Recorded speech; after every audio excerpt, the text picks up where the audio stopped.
Welcome to friend. आज हम लोग डिस्कस करने वाले हैं लीनियर अलजेब्रा में। टॉपिक है हमारा लीनियर डिपेंडेंस एंड एचेलन मैट्रिक्स। क्या होता है, इनमें क्या रिलेशन है, आइए इसके बारे में डिस्कस करते हैं। तो सबसे पहले हम एक थ्योरम लेते हैं। तो थ्योरम है हमारी the non zero rows of a matrix in echelon form are linearly independent. ठीक, consider the following echelon matrix A whose pivot have been circled. ठीक, तो जैसे ये हमारी क्या है, ये हमारी एचेलन मैट्रिक्स दी हुई है जिसके पिवोट एलिमेंट हैं 2, 4, 7 एंड 6। पिवोट एलिमेंट क्या होते हैं, किसी भी रो का जो पहला एलिमेंट होता है वो हमारा पिवोट एलिमेंट होता है, या हम इसे लीडिंग अननोन भी, लीडिंग वेरिएबल या अननोन भी बोलते हैं। ठीक, तो बोला गया है यहाँ पर non zero row of a matrix, किसी भी मैट्रिक्स की नॉन जीरो रो, मतलब ऐसी रो जो जीरो ना हो। जैसे ये वाली लास्ट वाली रो है, ये जीरो है, तो ये एक नॉन जीरो रो नहीं है। जैसे ये R4 की बात करें रो की, तो ये एक नॉन जीरो रो है। बाकी ऊपर जितनी भी रो हैं वो सारी की सारी नॉन जीरो रो है, और उनमें पिवोट एलिमेंट जो पहला एलिमेंट होगा हर रो का वो पिवोट एलिमेंट होगा। ठीक है, तो यह वही बात किया जा रहा है यहाँ पर कि अगर कोई भी मैट्रिक्स है और उसकी ऐसी रो जो नॉन जीरो है, तो वो बता रहा है कि वो लीनियरली इंडिपेंडेंट होगी। अगर कोई मैट्रिक्स कोई भी रो लीनियरली इंडिपेंडेंट है और वो एक नॉन जीरो रो है, तो इसका मतलब है कि हम उसके किसी भी एलिमेंट को उसके लिए जो बचे हुए एलिमेंट हैं उनके लीनियर कॉम्बिनेशन में नहीं लिख सकते हैं। मतलब किसी वेक्टर को उसके लीनियर कॉम्बिनेशन, उसके जो बचे हुए वेक्टर हैं उसके लीनियर कॉम्बिनेशन में हम नहीं लिख सकते हैं। तो ये कहने का इसका मतलब है। तो आइए देखते हैं तो इसका सॉल्यूशन क्या है। थ्योरम है ऑब्जर्व दैट, मैंने माना कि रोज हैं R1, R2, R3, R4। ठीक, have zeros in the second column. देखो ये हुआ R2, R3, R4, ये जीरो है किसमें, सेकेंड कॉलम में। तो फर्स्ट कॉलम ये हुआ, सेकेंड कॉलम हमारा ये हुआ, सेकेंड कॉलम में जीरो है। तो R2 zero, R3 zero, R4 zero और R5 पे जीरो है ये। ठीक, तो in the second column belong the non zero pivot in R1। तो यहाँ पर जो R1 है उसमें क्या है, नॉन जीरो पिवोट है R2 कॉलम में, C2 कॉलम में। ठीक, तो ये हो गया यहाँ पर and have any linear combination of R2, R3 and R4 must have zero as its second entry.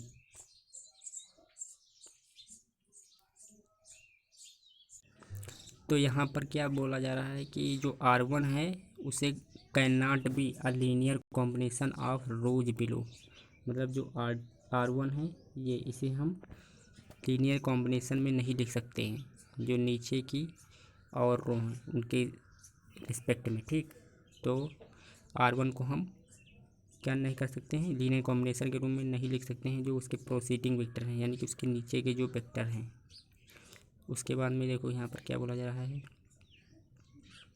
फिर बोला जा रहा है if similarly R3 and R4 have zeros in the third column below the non zero pivot in R2। ठीक, R2 में pivot non zero pivot है, ठीक, element है, और R3 और R4 के जो कॉलम है, ठीक, वो जो कॉलम है वो क्या है, वो सारी की सारी जीरो है। जैसे यहाँ पर है, यहाँ पर बात की जा रही है कि यहाँ पर 2 है तो इसके नीचे के सारे जीरो, यहाँ पर 4 है तो इसके नीचे के, इस कॉलम के नीचे के जितने भी एलिमेंट है 4 के नीचे वो सारे के सारे जीरो हैं। ठीक, यहाँ पर कोई पिवोट एलिमेंट नहीं। यहाँ पर 7 है तो 7 के नीचे जितने भी एलिमेंट है कॉलम में वो सारे के सारे जीरो है। यहाँ पर 6 पिवोट है, यहाँ पर जीरो है। तो इसका कहने का मतलब है कि जो 2 को हम इसके प्रीवियस ईयर के जो रोज हैं उनके लीनियर कॉम्बिनेशन में नहीं ले सकते हैं। 4 को हम इसके जो प्रीवियस ईयर के जो वेक्टर्स हैं या रोज हैं उनके हम लीनियर कॉम्बिनेशन में से नहीं लिख सकते हैं। वही इस जो डिफिने ये लिखा हुआ है कंटेंट, इसी में यही बताया गया है। ठीक, तो कहाँ पर थे हम यहाँ पर थे कि similarly R3 and R4 have zero in the third column. ठीक, थर्ड कॉलम मतलब तीसरे कॉलम में बिलो द, और तीसरे कॉलम में उसके नीचे के सारे नॉन जीरो पिवोट को छोड़कर R2 में। ठीक, सारे के सारे वो क्या हैं, जीरो है, तो यानी कि R2 can not be linear combination of rows belong. तो इसी तरह R3 can not be multiple of R4 because R4 है zero in the fifth column. ठीक, below the non zero pivot in R3, वही बताया जा रहा है कि R3 जो R4 जो है उसके कॉलम, उसमें जो 4 के नीचे जितने भी एलिमेंट हैं वो सारे के सारे क्या हैं, जीरो है, तो इसे हम लीनियर कॉम्बिनेशन के रूप में नहीं ले सकते हैं। फिर यहाँ पर क्या बताया गया है, यहाँ पर बताया गया है weaving the non zero row from the bottom up. अगर हम नॉन जीरो रो जो हैं उसे कहाँ से देखें, वो हम बॉटम यानी नीचे से और ऊपर तक देखें, यानी कि R3 फिर R4 R3 फिर R2 R1। No row is a linear combination of the preceding row, यानी कि कोई भी रो जो है वो लीनियर कॉम्बिनेशन नहीं बनाती है अपने प्रीसीडिंग यानी कि प्रीवियस ईयर के जो रो हैं उनके साथ। Thus row are a linearly independent by lemma. ठीक, लेमा क्या है कि hence the non zero row of a matrix is echelon form. अगर कोई भी मैट्रिक्स एचलन फॉर्म में नॉन जीरो है तो वो क्या है, वो लीनियरली इंडिपेंडेंट है। तो ये थ्योरम हमें प्रूव करनी थी, यही बातें हमें इसमें लिखनी है।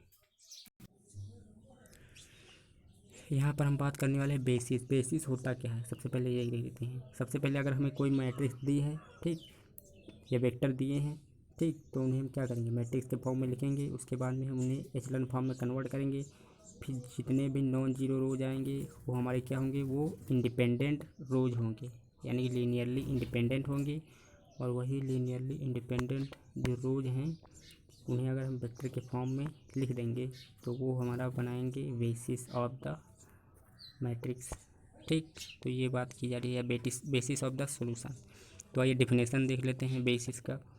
डिफिनेशन है a set S is equal to U1, U2, U3 और UN vector is a basis of vector space V if has the following four properties.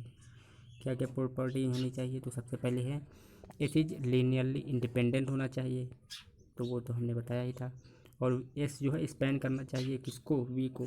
तो डिफिनेशन 2 है ए सेट है, मान लिया वेक्टर का सेट है, क्या है U1 U2 dot dot dot UM, ये वेक्टर का सेट है। और vector is a basis of vector space V। ठीक है, जो क्या है बेसिस है वेक्टर स्पेस V का इफ़ फॉर ऑल V जो V वेक्टर है बिलोंग करता है V से can be written uniquely as a linear combination of basis vectors. तो हम इसे uniquely a linear combination of basis vector के रूप में लिख सकते हैं। तो can be written uniquely as a linear combination of basis vector, जो यानी कि जो हमारा बेसिस वेक्टर है इसको हम क्या कर सकते हैं, लीनियर कॉम्बिनेशन के रूप में लिख सकते हैं। इसी में से अगर कोई एक वेक्टर उठा लें, U1 उठा लें, तो ये हम X U2 plus Y U2 इस तरह हम लीनियर कॉम्बिनेशन के फॉर्म में हम लिख सकते हैं। ये कहने का मतलब है डिफिनेशन 2 का।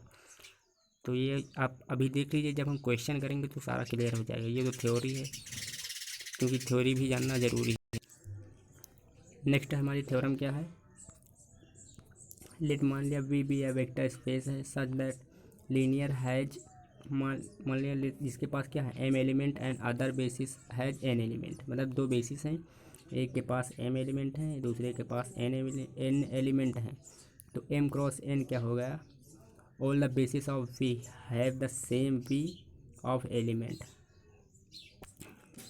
तो यहाँ पर बताया जा रहा है कि M क्रॉस जो N होगा वो all basis of vector space V का होगा। ठीक, have the same V of element,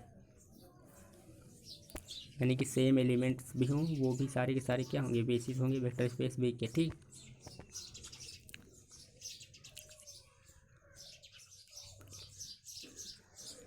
अब हम बात करने वाले हैं यहाँ पर finite and infinite dimension of a vector space. देखो फाइनाइट डायमेंशन क्या होती है, जैसे 1 2 3 dot dot dot dot n है, ये तो ये क्या है, ये फाइनाइट है, तो हम इसे बोलेंगे finite dimension of vector space. ठीक, लेकिन अगर हम बोले यहाँ पर infinite dimension of a vector space, ये क्या होता है, तो यहाँ पर 1 2 3 डॉट डॉट डॉट इनफाइनाइट, तो ये हो जाएगा infinite dimension of vector space, ये हो जाएगा। ठीक, तो आइए यहाँ पर देखते हैं। जैसे ए वेक्टर स्पेस है, मान लिया we said to be of finite dimension over n dimensional, return as the dimension of V क्या है, वेक्टर स्पेस की n है, and dimension if V has basis with n element, तो वेक्टर स्पेस जो zero vector होगा is a defined to have dimension zero. अगर zero vector है तो डायमेंशन को हम जीरो से डिफाइन करेंगे। इसी तरह सपोज मान लिया वेक्टर स्पेस भी है, does not have a finite dimension, तो वो क्या हो जाएगा, इनफाइनाइट डायमेंशन। वही सेम सिचुएशन है, तो हमने अब देखने वाले हैं लीमा क्या है। सपोज मान लिया v1 v2 dot dot vn क्या है, ये सेट ऑफ वेक्टर्स है, तो स्पैन किया v एंड जो स्पैन कर रहे हैं वेक्टर स्पेस v को, एंड सपोज मान लिया w1 w2 wn, ये क्या है, लीनियरली इंडिपेंडेंट है, ये भी एक वेक्टर सेट है। ठीक, तो यहाँ पर क्या है, then m less than equal to n हो सकता है, तो and v is spanned by a set of form w1 w2 wn i w v1 v2 dot dot dot vi। ठीक है, यहाँ पर क्या है, यहाँ पर है m cross m n cross m है। ठीक है, यहाँ पर वही बात की जा रही है।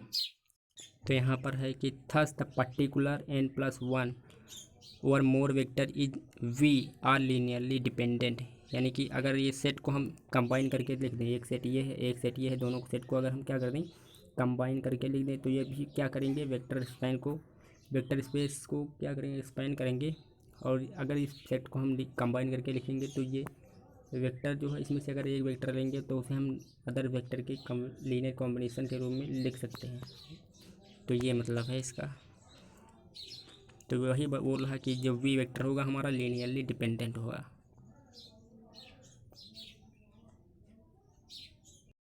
तो यहाँ पर बात की गई थी कि जो हमारा ये w1 w2 dot dot wm vector है, ये क्या है, लीनियरली इंडिपेंडेंट है। देन m जो है, जो m की डायमेंशन है वो लेस देन n है। तो यहाँ पर अगर v वेक्टर, जो वेक्टर स्पेस v है, उसे स्पेंड किया जा रहा है by the set of form, यानी कि इसको कंबाइन करके जो सेट बना है वो उसके द्वारा वेक्टर स्पेस v को क्या किया जा रहा है, स्पेंड किया जा रहा है। तो जो हमारा वेक्टर स्पेस v होगा वो क्या हो जाएगा, लीनियरली डिपेंडेंट हो जाएगा, क्योंकि ये क्या है, लीनियरली इंडिपेंडेंट है।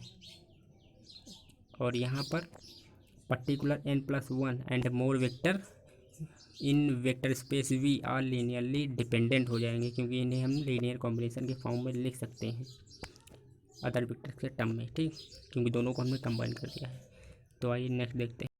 अब यहाँ पर हम देखने वाले हैं example of basis vector space in K N tuple. ठीक, वेक्टर स्पेस मैट्रिक्स का स्पेस क्या होगा, R M cross N matrices का या आर क्रॉस एस मैट्रिसेस का।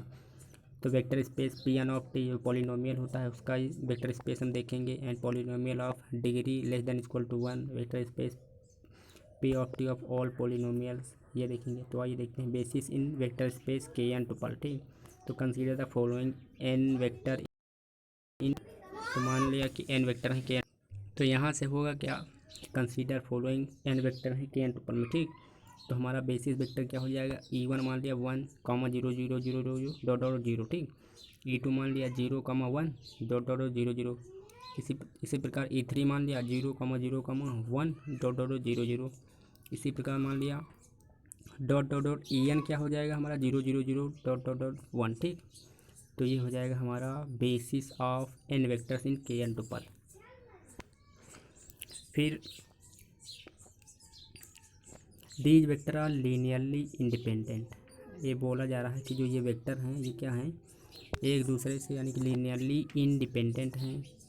दे form a matrix in echelon form, any vector u a1 a2 dot dot dot an in kn can be written as a linear combination of a lone vector.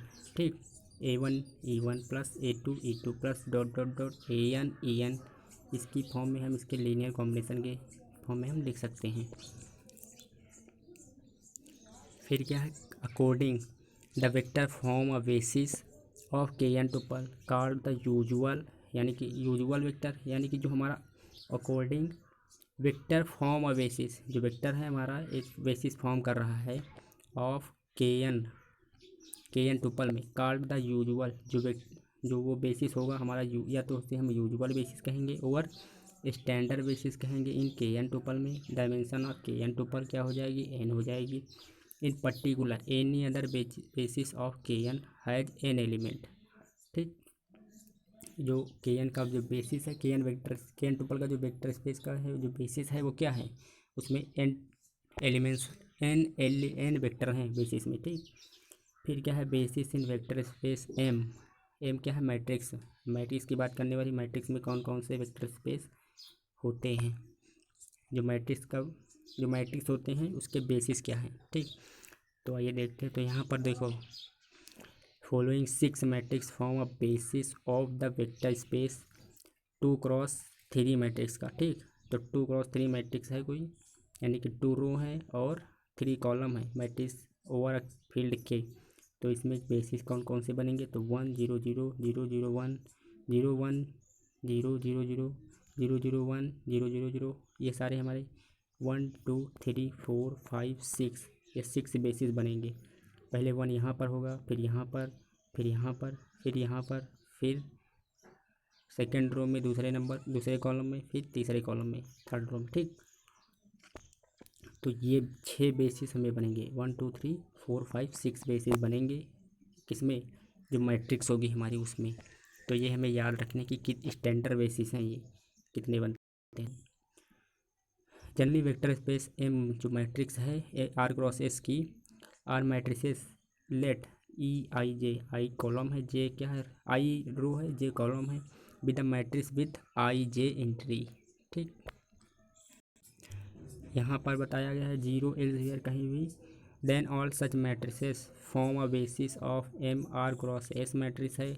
ठीक, and called usual basis और standard basis of matrix है R cross S order की।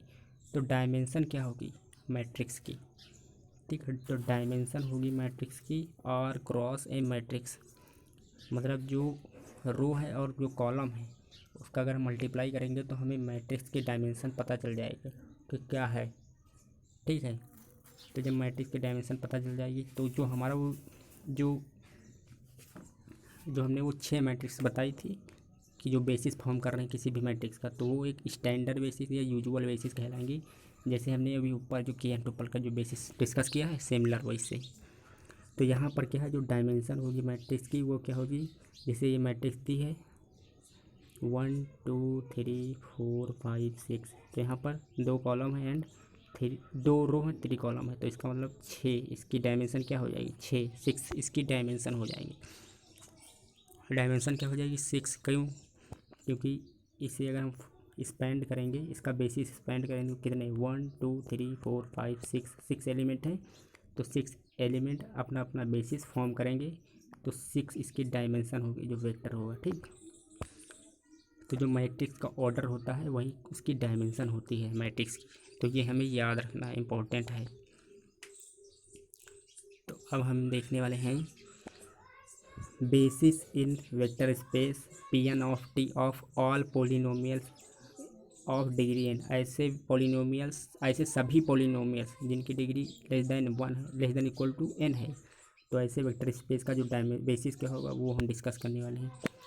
तो जो polynomial हैं, all polynomials of less than degree 1। ठीक, तो set मान लिया हमने एस इक्वल टू क्या है 1 T square T cube dot dot dot T N. ठीक, तो इसमें अगर नंबर ऑफ वेक्टर कितने हैं, तो n+1 polynomial is a basis, n+1 element हैं। ठीक, इस सेट में जो क्या कर रहे हैं, बेसिस फॉर्म कर रहे हैं आप पी एन ऑफ टी का, specially any polynomial F of T of degree less than equal to 1 can be expressed as a linear combination of these powers these powers of t and one can show that the polynomial are linearly independent, क्या होंगे, polynomial होंगे linearly independent. तो dimension of P N of T क्या हो जाएगा, वो हो जाएगी n+1। ये हो जाएगी dimension of P N of T. जो पोलिनोमियल की डायमेंशन होती है वो n+1 होती है, ये हमें याद रखना है। डिग्री क्या है, << 1 है तब। तो अब हम देखने वाले हैं कि basis in vector space P N of T of all polynomial, यानी कि कोई वेक्टर स्पेस है जिसमें क्या है, सारे के सारे P N of T polynomial भरे पड़े हैं सभी के सभी, तो उनका बेसिस क्या हो जाए, कंसीडर एनी फाइनाइट सेट। हमने इस कंसीडर कर लिया, ऐसा है ठीक। तो F of T, F1 of T, F2 of T dot dot dot Fn of T, ये हमारा क्या है, ये है फाइनाइट पोलिनोमियल्स हैं ठीक, पोलिनोमियल्स का सेट है। तो then any polynomials G of T of degree exceeding m, तो कोई पोलिनोमियल है जी ऑफ टी जिसकी डिग्री m से अधिक नहीं है ठीक, नहीं एक्सटेंड कर सकती है, can not be expressed as a linear combination of element of S, ठीक है। तो हम उसे लीनियर कॉम्बिनेशन के रूप में एक्सप्रेस नहीं कर सकते हैं जिसमें S एलिमेंट है ठीक। तो then S can not be a basis of P of T, तो जो S है वो बेसिस नहीं है किसका, पोलिनोमियल P ऑफ T का, यानी कि जो ये S है वो बेसिस नहीं है किसका, polynomial of P of T, जो पोलिनोमियल है उसका बेसिस नहीं है ठीक। तो यहाँ पर बोला क्या गया था कि जो पोलिनोमियल जी ऑफ टी है और जिसकी degree exceeding m can not be expressed as a linear combination, यानी कि जिसकी डिग्री क्या होती है वो m से एक्सीड कर जाती है, बढ़ जाती है, तो वो उसे हम क्या कर सकते हैं, एक्सप्रेस नहीं कर सकते हैं एज अ लीनियर कॉम्बिनेशन जिसमें एलिमेंट क्या है, s है। तो s can not be a basis of p of t। तो यहाँ समझने वाली बात है ये वाली लाइन कि then any polynomial G of T of degree exceeding m, किसी भी पोलिनोमियल की अगर डिग्री जो है m से एक्सीड कर जाती है ठीक, m से अधिक हो जाती है, तो हम उसे एक्सप्रेस नहीं कर सकते हैं as a linear combination of the element s, जिसमें क्या है, s एलिमेंट है। Thus s can not be a basis of P of T, तो S क्या है, वो पोलिनोमियल का बेसिस नहीं है जो P ऑफ टी है। This mean that the dimension of P of T is infinite set, यानी कि S equal to 1 T square dot dot dot ठीक, यानी कि S की जो डायमेंशन है वो क्या है, इनफाइनाइट है। कंसिस्टिंग, यानी कि m से अगर अधिक हो जाएगी जो पोलिनोमियल से, तो क्या हो जाएगी, उसकी डायमेंशन इनफाइनाइट हो जाएगी। Constant of all power of T, और उनकी जो पावर है वो constant of all power of T, T की जो पावर है वो लगातार बढ़ती जाएगी ठीक, कांस्टेंट रहेगी।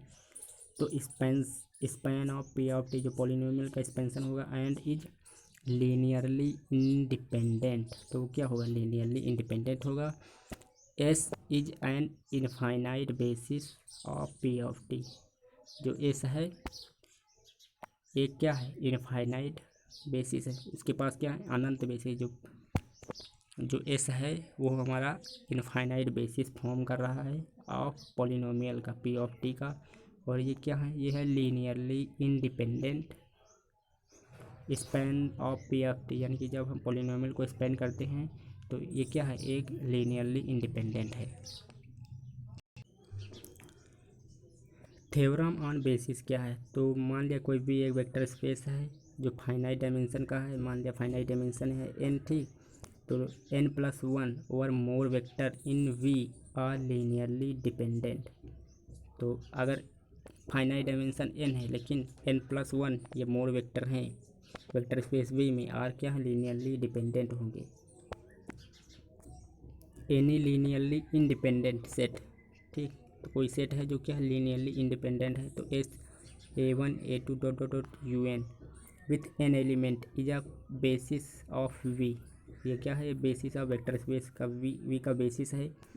फिर any expansion of set T, तो हमने सेट T को एक्सपेंड किया V1 V2 dot dot dot VN ठीक, ये क्या है, ये स्पैन कर रहा है किसको, वेक्टर स्पेस बी को,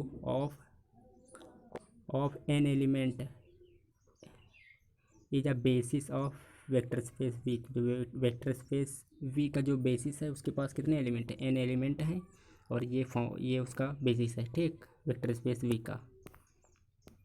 फिर थ्योरम है सपोज, यहाँ पर थ्योरम बता है कि सपोज मान लिया एस स्पैन कर रहा है वेक्टर स्पेस वी को, then any matrix no of linearly independent vector, क्या बोल रहा है कि यहाँ पर एस जो है स्पैन कर रहा है वेक्टर स्पेस वी को, तो any matrix number of linearly independent, sorry number में यहाँ पर any maximum number of linearly independent vector in S form a basis of V. तो ऐसे वेक्टर जो लीनियरली इंडिपेंडेंट है वेक्टर हैं वो क्या कर रहे हैं, इंडिपेंडेंट वेक्टर हैं इन एस, यानी कि जो हमारा सेट एस दिया है वो फॉर्म कर रहे हैं basis of a vector space V. Suppose यानी कि यहाँ पर हमें बात की गई कि any maximum number of linearly independent vectors, यानी कि any maximum number of linearly independent vector, तो कितने लीनियरली इंडिपेंडेंट वेक्टर हैं सेट एस में, तो जितने भी लीनियरली इंडिपेंडेंट वेक्टर हैं सेट एस में वो सारे क्या करेंगे, बेसिस फॉर्म करेंगे किसका, वेक्टर स्पेस वी का। फिर suppose one denote form S, ठीक, फॉर्म क्या कर रहा है, जो सेट एस है उसे फॉर्म कर रहा है every vector that as a linear combination of preceding vector in S. तो जो एस होगा वो प्रत्येक वेक्टर का क्या होगा, is a linear combination of preceding vector in, जो सेट एस में होगी वो लीनियर कॉम्बिनेशन होंगे अपने प्रीसीडिंग वेक्टर के, और रिमेनिंग वेक्टर फॉर्म क्या करेंगे, एक बेसिस फॉर्म करेंगे वेक्टर स्पेस वी का।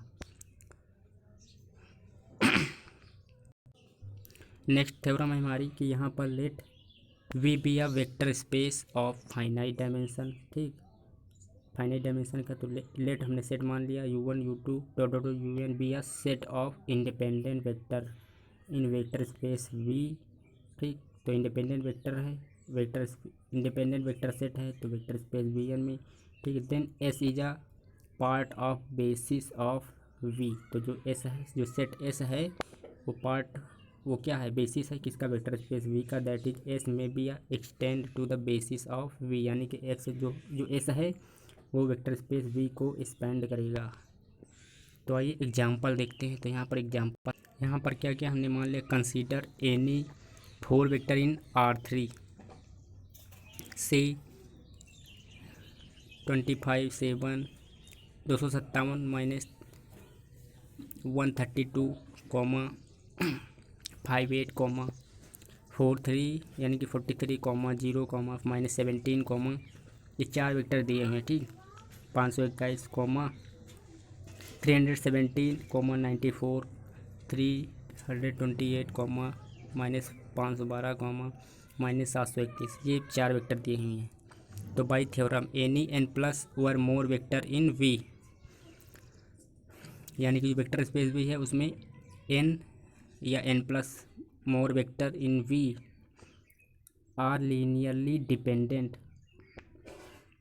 तो इसका मतलब है कि कोई भी अगर वेक्टर स्पेस है उसमें एन वेक्टर हैं या n plus one n vector हैं, ठीक, अगर उसमें एन प्लस वन या मोर वेक्टर हो जाते हैं तो वो वेक्टर क्या हो जाएंगे, are linearly dependent, which mean the vector, जो 4 वेक्टर दिए हुए हैं are linearly dependent because they come from 3D vector space.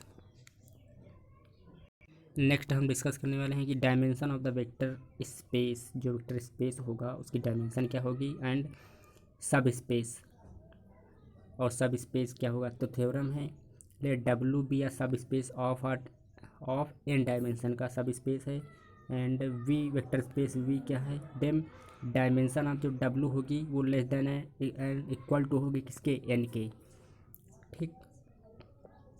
तो यहाँ पर क्या है कि dimension of W less than equal to n क्या होगी, इफ़ डायमेंशन डब्लू क्या है, एन है, then W equal to V के होगा, ठीक।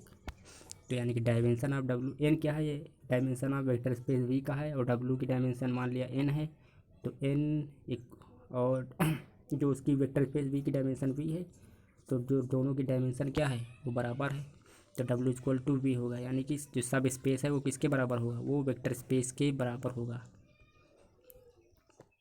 एग्जाम्पल मान लिया, late W be a subspace of the real space R three, ठीक। तो जो डब्लू है वो सब स्पेस है किसका, रियल स्पेस आर थ्री का। तो नोट दैट आर थ्री जो डायमेंशन है आर थ्री की वो 3 है, 3 है, ठीक है। By theorem dimension W less than equal to n, यानी कि जो डब्लू की जो डायमेंशन होगी वो या तो वेक्टर स्पेस के डायमेंशन के बराबर होगी या तो छोटी होगी, बड़ी नहीं हो सकती उससे। तो डायमेंशन ऑफ डब्लू क्या हो सकती है, 0 1 2 3 इतनी ही हो सकती है, इससे ऊपर जा ही नहीं सकती। क्योंकि जैसे देखो, जैसे ये वेक्टर स्पेस है, ठीक, इसकी डायमेंशन है मान लिया 4, और ये सब स्पेस है, सब स्पेस मान लिया ये, ठीक, पूरा पूरा सब स्पेस। क्योंकि कोई भी जो सब स्पेस होता है वो एक वेक्टर स्पेस भी हो सकता है, ज़रूरी नहीं कि वेक्टर स्पेस सब स्पेस ना हो सकता है, लेकिन कोई भी जो सब स्पेस है, कोई भी वेक्टर स्पेस है वो सब स्पेस नहीं हो सकता, ठीक। तो मान लिया इसकी डायमेंशन 4 है, यही जितना एरिया इसका है उतना ही एरिया सब स्पेस का है, तो इसकी भी डायमेंशन 4 है, तो दोनों बराबर हैं। तो यानी कि 4 लेस देन इक्वल टू 4, यानी कि 4 क्या है, बराबर है लेकिन छोटे नहीं है। अगर मान लो ये यहाँ पर 3 डायमेंशन है सब स्पेस की, तो 3 लेस देन इक्वल टू 4 ये होगा। अब ये वाली ये डायमेंशन हो जाएगी। तो वही यहाँ पर बात की गई है कि जो डायमेंशन होगी सब स्पेस की 0 1 2 3, इससे और ज़्यादा नहीं हो सकती, एक्सीड नहीं कर सकती, ठीक। तो यही बोला है कि डायमेंशन ऑफ डब्लू 0 हो सकती है, 1 हो सकती है, 2 हो सकती है, 3 हो सकती है, लेकिन अब 3 से ऊपर 4 नहीं हो सकती डायमेंशन। क्योंकि जो वेक्टर स्पेस है वी, उसकी जब डायमेंशन 3 है, और जो इसका सब स्पेस होगा वेक्टर स्पेस वी का, वो उसकी डायमेंशन 3 या इससे कम हो सकती है, लेकिन ज़्यादा नहीं हो सकती, ये हमें ध्यान रखना है। तो application to matrix rank of A, तो अप्लीकेशन जो मैट्रिक्स का अप्लीकेशन है वो रैंक ऑफ ए मैट्रिक्स कैसे निकालते हैं, आइए। लेट ए बी आ, मान लिया लेट जो है एम क्रॉस एन ऑर्डर की एक मैट्रिक्स है ओवर अ फील्ड के में rows of a may be viewed as a vector in K N. तो जो मैट्रिक्स के जो रो होंगे से ये 1 2 3, ठीक, 4 5 6, जो ये रो हैं ये क्या है, ये वेक्टर हैं एक प्रकार से, तो हमने इन्हें वेक्टर मान लिया। किस में मान लेंगे, एक सेट बनाएंगे, एस मान लो कोई सेट है, उसमें हम ऐसे लिख देंगे वेक्टर v1 v2, यानी कि वेक्टर v1 मतलब कोई भी वेक्टर जिसमें 3 एलिमेंट हो, कोई भी वेक्टर 4 एलिमेंट, इसे हम सेट में लिख देंगे। कोई भी जितने भी रो होंगे मैट्रिक्स के वो हो जाएंगे हमारे vector in K N tuple. Row space बोल देंगे उसे, तो रो स्पेस ऑफ ए हो जाएगा इज सब space of K N tuple. जो के एन टुपल का होगा वो सब स्पेस होगा जो spanned by the row space of A. जो के एन टुपल होगा वो किसके द्वारा स्पेंड किया जा रहा है, वो स्पेंड किया जा रहा है रो स्पेस ऑफ ए के, ठीक, जो मैट्रिक्स डी है उसके द्वारा। सेम सिमिलर जो डेफिनेशन होगी वो rank of a matrix written rank of A is equal to the maximum number of linearly independent rows of A, ठीक, or equivalent the dimension the dimension of rows of A. Similarly, column and m cross n matrix may be viewed as vector in km, ठीक, and the column space of A written as a column space of, इसे column space को हम ऐसे लिखते हैं, ये जैसे लिखा है यहाँ पर, ये लिखेंगे column ये स्पेस ऑफ ए, ठीक, ये लिख देंगे एस पी स्पेस ऑफ, ये हो जाएगा हमारा column space of A is the subspace of vector space, ठीक। तो यहाँ पर देखो बात की गई रैंक ऑफ ए मैट्रिक्स, किसी भी मैट्रिक्स, कोई मैट्रिक्स ए है उसकी रैंक क्या होगी, तो रिटेन रैंक ऑफ ए, इस तरह हम लिखेंगे, रैंक लिखेंगे फिर ऑफ ए लिखेंगे, is equal to the maximum number of linearly independent rows. जो रैंक ऑफ ए होगी वो इक्वल टू होगी कि कितने number of linearly independent rows हैं किसमें, मैट्रिक्स ए में, जब हम उसे एचेलॉन फॉर्म में कन्वर्ट कर लेंगे उसके बाद or equivalent the dimension of row space of A, या तो वो डायमेंशन ऑफ रो स्पेस का जो डायमेंशन होगा उसके बराबर हो गया। ठीक, तो ये कहने का मतलब कि जो रैंक होगी किसी मैट्रिक्स की वो क्या होगी, पहले हम जो मैट्रिक्स दी है उसे एचेलॉन फॉर्म में कन्वर्ट करेंगे, फिर देखेंगे कितने नॉन जीरो रोज हैं, नॉन जीरो रोज जितने होंगे वो हमारे क्या हो जाएंगे, वो रैंक हो जाएगी, उतनी ही रैंक हो जाएगी। जैसे 3 नॉन जीरो रो हैं तो 3 रैंक हो जाएगी। और अगर बोले रो स्पेस की डायमेंशन कितनी होगी तो 3 रो स्पेस की डायमेंशन हो जाएगी। आइए नेक्स्ट देखते हैं। यहाँ पर क्या है कि KM to and by column of A, जो पीछे वही लाइन है। ठीक है, यहाँ पर अब यहाँ पर थ्योरम है हमारी, मान लीजिए कि maximum number of linearly independent rows of a matrix, किसी भी मैट्रिक्स में क्या है मैक्सिमम नंबर ऑफ लीनियरली जो इंडिपेंडेंट रोज हैं is equal to the maximum number of linearly independent column के बराबर होंगे। The dimension of row space equal to dimension of column space के बराबर होगी, तो सही ये ट्रू है। तो rank of A equal to number of linearly dependent number of linearly independent rows and column. तो रैंक ऑफ ए क्या होगी, किसी भी मैट्रिक्स है उसके रैंक क्या होगी, वो नंबर ऑफ लीनियरली इंडिपेंडेंट रोज या कॉलम होगी। ठीक, या हम इसे ऐसे लिख देते हैं नंबर ऑफ नॉन जीरो रोज, ठीक, इन मैट्रिक्स आफ्टर कन्वर्टिंग इन एचेलॉन फॉर्म। ठीक है, तो रैंक ऑफ मैट्रिक्स क्या होगी, तो आइए देखते हैं। देखो यहाँ पर हम कितनी तरीके से रैंक निकाल सकते हैं। तो रैंक ऑफ मैट्रिक्स ए, तो number of pivot in echelon form ये हो जाएगा रैंक। और कैसे निकाल सकते हैं, number of non zero rows matrix in echelon matrix. ठीक, एचेलॉन फॉर्म में अगर कोई मैट्रिक्स है तो उसमें नंबर ऑफ नॉन जीरो रोज होंगे, वो हमारी क्या होंगे, रैंक होगी। बेसिस ऑफ रो स्पेस, जो जैसे कोई मैट्रिक्स है उसे एचेलॉन फॉर्म में कन्वर्ट किया, फिर कितनी रो, 1 2 3 रो आई, उसे हमने क्या किया, ऐसे लिख दिया, यहाँ पर लिख दिया। जैसे ये हमने ये सेट बनाया, एक सेट बनाया, इसमें लिख दिया ये रो, एक वेक्टर हो गया, 2 वेक्टर 3 वेक्टर, यानी कि जो मैट्रिक्स 1 2 3 थी ये R1 R2 R3 तीनों को माना, ये R1 यहाँ लिखेंगे, R2 R3, तो 1 2 3 वेक्टर हो गए सेट में। तो इसकी डायमेंशन क्या होगी या रैंक क्या होगी, 3 होगी रैंक, और डायमेंशन भी 3 होगी। तो वही यहाँ पर बताया गया कि रैंक जो होगी वो basis of row space, basis of column space ये होगी। अब हम देखने वाले application to finding a basis of W for W span U1 U2 dot dot UR frequently we are give as list, हमें दी है लिस्ट, तो सेट दिया है S equal to U1 U2 dot dot UN of vector in KN tuple. ठीक, तो क्या है KN टुपल में वेक्टर है, and we want to find a basis for the subspace W of KN। तो हमारे पास एक सब स्पेस W है, उसके लिए हमें क्या करना है, बेसिस फाइंड करना है इन KN टुपल में। तो spend by the given vector that is basis of W, जो बेसिस ऑफ W है वो स्पैंड करेंगे, स्पैंड होगा वेक्टर जो S वेक्टर दिए हैं। ठीक, तो इक्वल टू स्पैंड कर दिया U1 U2 dot dot UR, तो जो W स्पैंड ऑफ S, जब हम X को स्पैंड करेंगे तो हमें वहाँ से जो सब स्पेस W है वो मिल जाएगा। Algorithm for finding basis and dimension. अब देखो बेसिस तो हम फाइंड करेंगे, अब हमें देखने वाले हैं कि क्या तरीका है कि हमें बेसिस फाइंड करना है या डायमेंशन फाइंड करना है। रो स्पेस एल्गोरिथम पहले हम देखेंगे कि बेसिस और डायमेंशन फाइंड कैसे करेंगे। तो स्टेप फर्स्ट है हमारी, तो पहले हमारे पास कोई मैट्रिक्स है, मान लिया एम मैट्रिक्स है। ठीक, whose row are given in vector form में हमें दिए हैं। ठीक है, फिर क्या करेंगे, यहाँ पर जो हमारी मैट्रिक्स दी है उससे उस मैट्रिक्स को हम एचेलॉन फॉर्म में कन्वर्ट करेंगे।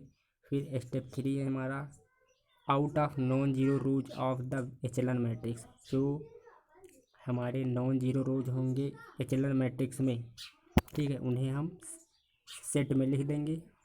जैसे R1 हो गया रो, फिर R2 रो, फिर R3 रो, ये क्या होंगे, ये वेक्टर होंगे जो जिनका हम सेट लिखेंगे। तो मान लिया 3 नॉन जीरो रो हैं मैट्रिक्स ए में, तो R1 R2 R3 को लिख दिया सेट में। तो ये हो गया हमारा बेसिस। और डायमेंशन की बात करें तो 3 हो जाएगी इसकी डायमेंशन। डायमेंशन क्या हो जाएगी, 3 हो जाएगी, ठीक है। तो अब यहाँ पर हम देखने वाले हैं कास्टिंग आउट एल्गोरिथम, मतलब यहाँ पर हम देखने वाले हैं कास्टिंग बाहर निकाल देना, ठीक।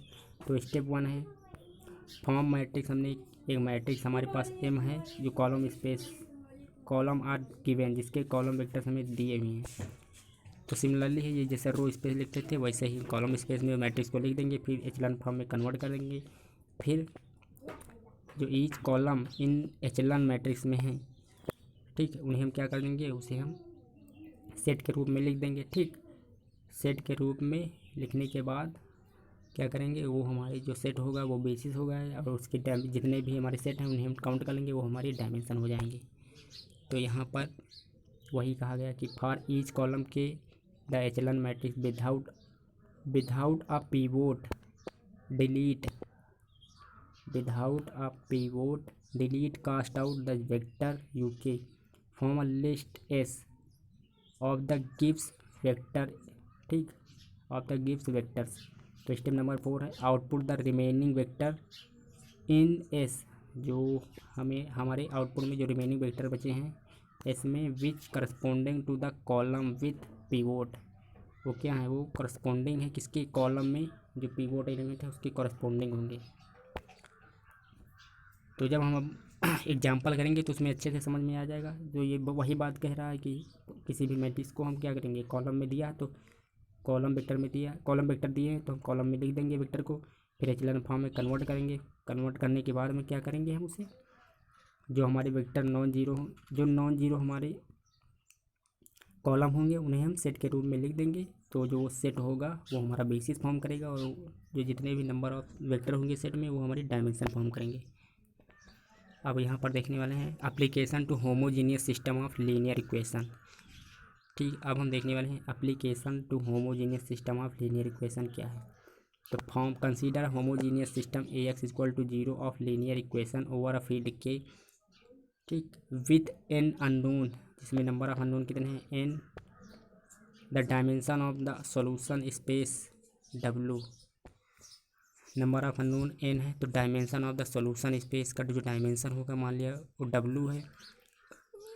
और homogeneous system AX equal to 0 का जो AX इक्वल टू 0 का जो डायमेंशन है वो स्पेस W है, ठीक, is n-r, where n is the number of unknown and r is the number rank of a coefficient matrix. यहाँ पर n क्या है, नंबर ऑफ अननोन है, r क्या है, वो नंबर ऑफ कोफिशिएंट मैट्रिक्स। तो number of unknown minus number of rank of coefficient matrix. तो नंबर ऑफ अननोन, कितने अननोन है उसमें और कितनी रैंक है उस मैट्रिक्स की, उन दोनों को जब हम माइनस करेंगे तो हमें मिल जाएगी dimension of the solution space W of a homogeneous system. तो हमें जो सॉल्यूशन स्पेस है उसकी डायमेंशन मिल जाएगी। सॉल्यूशन स्पेस यानी कि जो बेसिस होता है वही हमारा सॉल्यूशन स्पेस होता है, तो उसकी हमें डायमेंशन मिल जाएगी जब हमारा क्या दिया हो, होमोजीनियस सिस्टम दिया हो। तो यहाँ पर अब देखने वाले हैं, यहाँ पर क्या बोला जा रहा है कि and R is the rank of coefficient matrix A है, ठीक। तो फिर सम लेट U एंड W क्या है, जो सब स्पेस हैं या सबसेट हैं और वेक्टर स्पेस V के the sum of the U and W written as, कैसे लिख सकते हैं आइए देखते हैं। तो हम कैसे लिख सकते हैं, रिटेन एज U, यहाँ पर U plus W consist of all sums, ठीक, U plus W consist of all sums. तो U plus W where U belong करता है U वेक्टर से एंड W बिलोंग करता है W वेक्टर से। तो U plus V equal to U such that U, तो U plus W where U belong U vector से एंड W बिलोंग करता है W वेक्टर से। यानी कि जितने भी वेक्टर U और W में जितने भी एलिमेंट होंगे यानी वेक्टर होंगे वो सारे के सारे ऐड होते चले जाएंगे। तो now suppose U and W are subspace of V, तो U and W are subspace किसके हैं, वेक्टर स्पेस वी के हैं। Then we are easily so that U plus W is a subspace, तो ये भी subspace होंगे किसके, वेक्टर स्पेस वी के। Recall that U intersection W is also a subspace of V, vector space V, तो ये भी form करेंगे subspace of vector space V का। तो थ्योरम यहाँ पर क्या है कि suppose U and V are finite dimension subspace हैं वेक्टर स्पेस वी के, तो then U plus W has finite dimension and dimension of U plus W equal to क्या हो जाएंगे, तो dimension of U plus dimension of W minus dimension of U plus U intersection W, ये बोला गया है डायमेंशन, यानी कि dimension of U plus dimension of W minus dimension of you intersection W. तो ये हमें फार्मूला याद रखना है, ये बहुत ही इंपॉर्टेंट फार्मूला है हमारे लिए कि दो मैट्रिक्स दी हैं, वो क्या है सब स्पेस किसी दूसरे मैट्रिक्स के हैं, तो क्या है यू प्लस एक मैट्रिक्स ए है बी, तो ए प्लस बी की जो डायमेंशन होगी वो क्या होगी, तो A dimension of A dimension of B minus dimension of A intersection B. ये फार्मूला बहुत इंपॉर्टेंट है, याद रखना है हमें। तो डायरेक्ट सम क्या होता है, तो the vector space V is said to be the direct sum of its subspace U and W, तो U equal to U plus W जो सब स्पेस है, जो दोनों को डायरेक्ट सम कर दिया। इफ़ एवरी वी वेक्टर जो बिलोंग कर रहा है वी वेक्टर से can be written in one and only one way, V equal to U plus W, here U belong कर रहा है जी यू जो यू वेक्टर है उससे, and W small W belong कर रहा है जो डब्ल्यू वेक्टर है उससे, ठीक। तो यहाँ पर थ्योरम बोलते क्या है कि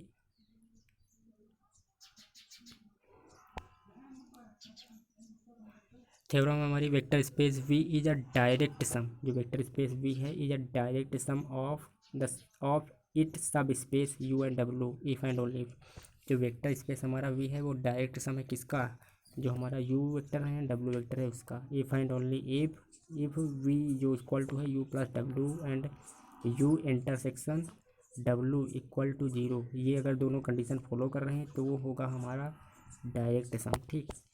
तो V equal to U plus W, and दूसरा है कि जो यू एंड डब्ल्यू में जो इंटरसेक्शन होना चाहिए, जो कॉमन होना चाहिए वो जीरो होना चाहिए। तो आइए देखते हैं, यहाँ पर मान लिया example consider the vector space एक वी है R3 डायमेंशन का है, तो यू बी या एक्स वाई प्लेन में है, ठीक, एंड लेट डब्ल्यू बी या वाई जेड प्लेन में है। तो यू मान लिया हमारा ए कॉमा बी कॉमा जीरो है, ए बी बिलोंग कर रहा है रियल स्पेस से, एंड डब्ल्यू है जीरो कामा बी कॉमा सी, बी सी बिलोंग कर रहा है रियल स्पेस से। देन आर थ्री क्या होगा, equal to U plus W, क्योंकि वी R3 क्या है वेक्टर स्पेस है, तो यू प्लस डब्ल्यू क्या हो जाएगा, because every vector in R3 is the sum of a vector, ये जो R3 वेक्टर है वो किसका है, sum of the vector space U plus W, ठीक। तो इसका सम है, तो how R3 is not the direct sum of U and W, क्यों सम नहीं है, क्योंकि यहाँ पर कंडीशन दो है। कौन कौन सी कंडीशन है, एक तो यू प्लस डब्ल्यू होना चाहिए, तो यू प्लस डब्ल्यू जोड़ेंगे तो कितना हो जाएगा, ये हो जाएगा ए बी, और यहाँ पर क्या है बी सी, इनको जोड़ेंगे तो हो जाएगा ए प्लस जीरो कॉमा यहाँ पर भी है बी, तो ये हो जाएगा 2b कॉमा सी और जीरो, तो ये हो जाएगा सी। तो ये तो हो जाएगा 3 डायमेंशन में, ये कंडीशन फॉलो कर रही है, ठीक। लेकिन जब हम u इंटरसेक्शन w निकालेंगे यहाँ से, तो यहाँ पर ये दिया है u, ये दिया है w, तो निकालो यहाँ पर कॉमन है, कुछ कॉमन है, तो यहाँ पर a है, यहाँ पर जीरो है, नहीं कॉमन है, यहाँ पर b है, यहाँ पर b है, यहाँ पर जीरो है, यहाँ पर c है, ये देखो यहाँ पर b कॉमन हो रहा है, b, तो यहाँ पर b कॉमन आ रहा है। और यहाँ कंडीशन क्या बोल रही है कि जो यहाँ पर दोनों का जब इंटरसेक्शन ले तो जीरो आना चाहिए, जीरो वेक्टर, तो यहाँ पर वही नहीं आ रहा क्योंकि यहाँ पर बी आ रहा है, इसलिए ये डायरेक्ट सम नहीं है।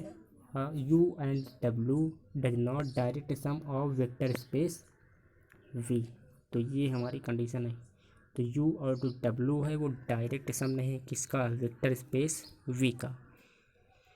तो सीधी सी बात है, अगर कोई पूछे डायरेक्ट सम किसे कहते हैं, तो दो कंडीशन हमें सेटिस्फाई कर देनी है। एक तो यू जो होना चाहिए, जो वी वेक्टर है, वी वेक्टर स्पेस है, और जो यू डब्ल्यू ये क्या है, सब स्पेस है किसके, वेक्टर स्पेस वी के। तो इन दोनों का सम वो वी के बराबर होना चाहिए, सबसे पहले ये होना चाहिए।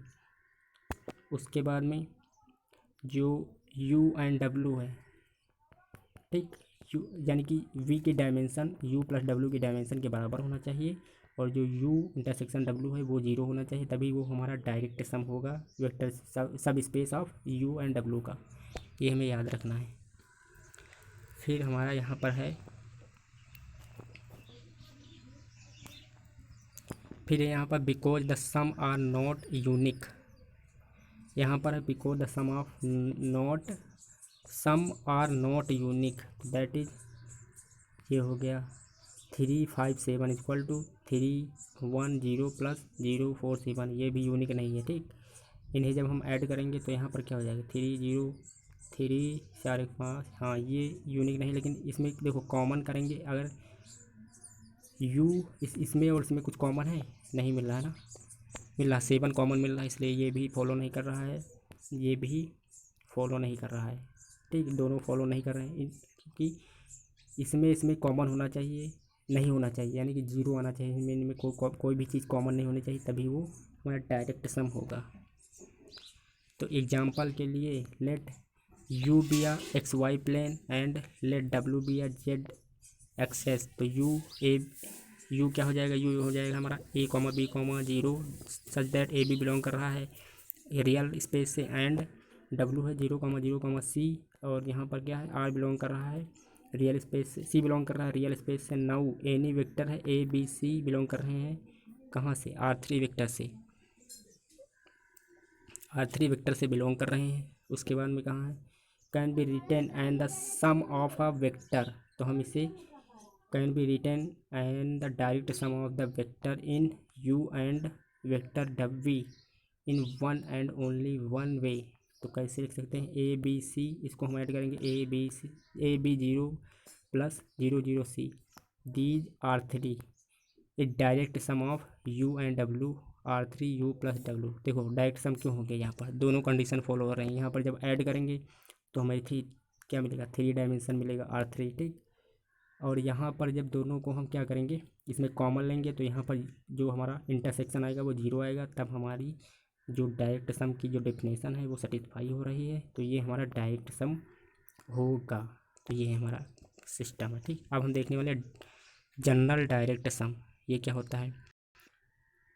तो मान लिया लेट वी क्या है, डायरेक्ट सम ऑफ सब स्पेस W1 W2 W.WR, ये क्या है, सब स्पेस हैं, और वी क्या है, तब हमारा वी क्या हो जाएगा, यहाँ पर वी इक्वल टू हो जाएगा W1 plus W2 direct sum plus W dot dot dot direct sum plus WR, ये हो जाएगा हमारा क्या, addition. If for all V belong करता है वेक्टर स्पेस वी से, V can be written in one and only one way, कि V equal to W1 plus W2 equal plus dot dot WR, here W1 belong करता है W vector से, W2 भी belong करता है W2 vector से, ये WR बिलोंग करता है WR वेक्टर से। तो इन सबको ऐड करेंगे, ऐड करने के बाद जो डायमेंशन मिलेगी वो वेक्टर स्पेस वी के डायमेंशन के बराबर होगी। फिर इन सभी जितने भी वेक्टर हैं इनका जब हम इंटरसेक्शन लेंगे तो वो हमारा 0 आना चाहिए, तभी वो हमारा डायरेक्ट सम होगा, जनरल डायरेक्ट सम, अदरवाइज वो डायरेक्ट सम नहीं होगा, ठीक। तो थ्योरम सपोज वी क्या है, तो थ्योरम क्या है, सपोज मान लिया V equal to W1 direct sum W2 direct sum dot dot dot direct sum WR, ठीक।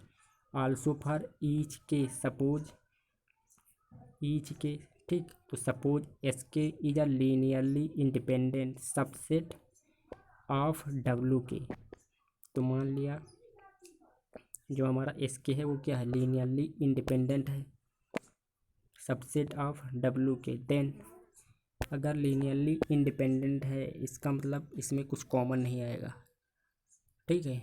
तो यहाँ पर ही देखते हैं, तो द यूनियन एस जो सेट होगा एस का, तो यू के और एस के, ये हो जाएगा यूनियन एस का, तो is linearly independent in V, तो जो एस के और यू के का जो यूनियन होगा वो लीनियरली इंडिपेंडेंट होगा इन वेक्टर स्पेस वी में। यहाँ पर देखो क्या है कि एक तो है हमारा वी यानी W1 direct sum W2 direct sum WR also each K suppose SK is linearly independent subset of WK। जो SK है वो क्या है, सबसेट है किसका, WK का। देन यहाँ पर S हो जाएगा हमारा WK और SK। तो is linearly independent in vector space V। और क्या है, if SK is a basis of V then जो SK है वो बेसिस है किसका, बेसिस है of V then UK into SK is a basis of vector space. तो अगर SK बेसिस है तो यहाँ पर UK और SK के होंगे is a basis of vector space V के होंगे। Dimension of vector space P ये क्या हो जाएगी, dimension of W plus dimension of W2 dot dimension of WR, ये हो जाएगी डायमेंशन किसकी, वेक्टर स्पेस V की।